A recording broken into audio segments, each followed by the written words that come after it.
They called it the Widowmaker, and Porsche hated that. But honestly, they kind of asked for it.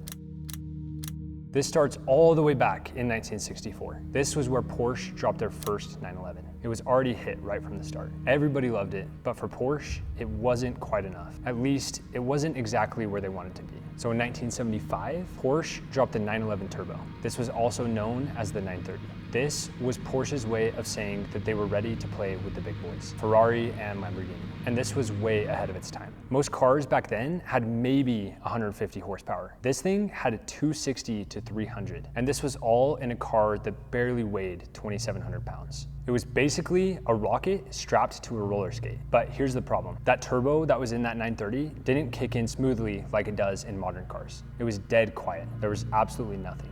And then boom, all of the boost that was stored up in there hit all at once right around 4,000 RPM. It was like flipping a nitrous switch. Combine that with the fact that all the weight sat behind the rear wheels. And on top of that, being a rear-wheel drive car. If you weren't perfect on throttle, right in the mid corner, the back end would whip around and send you flying. No traction control, no stability.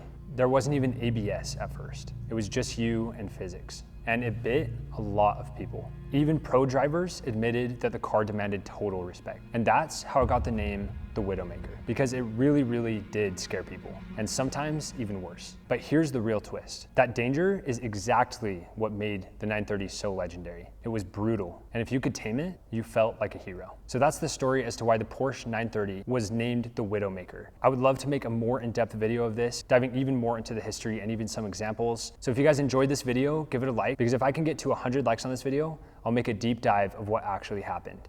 Thank you guys for watching, subscribe, and I'll see you tomorrow.